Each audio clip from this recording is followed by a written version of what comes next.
Hello दोस्तों, जय माता दी। दोस्तों एक बार फिर से आपका स्वागत है भक्ति टॉक्स में। तो दोस्तों आज हम बात करेंगे कन्या पूजन की कहानी। तो एक बार की बात है दोस्तों, रमा और उसकी पड़ोसन कन्या पूजन के लिए लड़कियां ढूंढ रहे थे और वो ढूंढ कर थक गईं पर उन्हें कोई लड़कियां नहीं मिल रही थी। फिर किसी ने उन्हें बताया कि मोहल्ले के बाहर शर्मा जी के यहाँ पर 9 बेटियां हैं।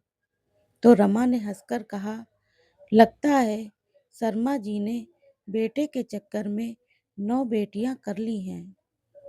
वह अपनी पड़ोसन के साथ शर्मा जी के घर पहुंची तो शर्मा जी ने कहा कि मैं आपकी अपनी बेटियों को कन्या पूजन के लिए अपने घर ले जाना चाहती हूँ। तो रमा ने कहा कि आपकी पत्नी ने कन्या पूजन करने या शर्मा जी ने कहा कि लगता है आपको कोई गलतफहमी हुई है कि मैंने तो अभी तक शादी नहीं की है।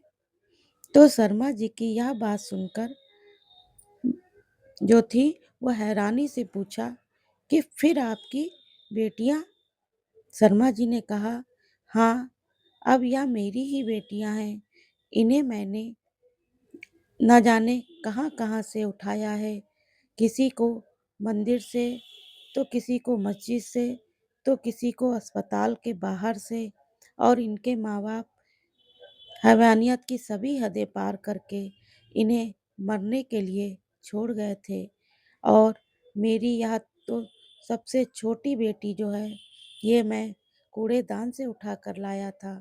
पता नहीं वहाँ कितने निर्दयी होते हैं माँ बाप, जिन्हें अपने ही बेटियों पर दया नहीं आती। और यह वाली मेरी सुंदर सी बेटी जो है वो थोड़ा लंगड़ा कर चलती है। वह तो मुझे यहीं तालाब के पास मिली थी।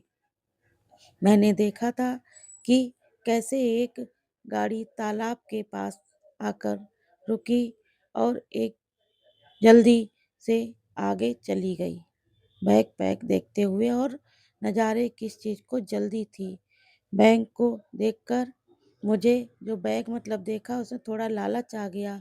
पर जैसे ही मैंने वो बैग खोला तो मुझे मतलब अपने आंसू मैं नहीं रोक पाया और इस बच्ची को ज़बरदस्त से उस बैग में ज़बरदस्ती घुसाने के कारण उसके पैर जो थे वो मुड़ गए थे। और इस बात को 7 साल बीत चुके हैं, पर आज भी यह बच्ची जो है वो अपने पैरों को देखकर मायूस हो जाती है। तो शर्मा जी की बात सुनकर रमा को एहसास हो गया कि सही मायने में तो शर्मा जी ही उन लड़कियों के पिता थे। तो उन बच्चियों को लेकर पूजन के लिए अपने घर ले आईं। और कन्या पूजन करते समय वह सोच रही थी कि जो लोग अपनी बेटियों के साथ ऐसा करते हैं वह हम में से ही एक होते होंगे। क्यों लोग अपने बेटे घुमाकर नवरात्रि में दूसरी बेटियों की पूजा करते हैं, और जो लोग अपनी बेटियों को मार देते हैं उनका क्या? वह भी तो कन्या पूजन इसी तरह मानते होंगे। दोस्तों आज की कहानी का अंत एक सीख के साथ करते हैं। जैसे हम नवरात्र में देवी माँ की 9 कन्याओं की पूजा करते हैं, उसी तरह हमारे समाज की, घर की सभी बेटियों की रक्षा करें और उन्हें सुरक्षित रखें।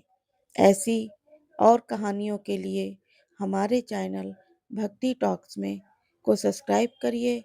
धन्यवाद दोस्तों।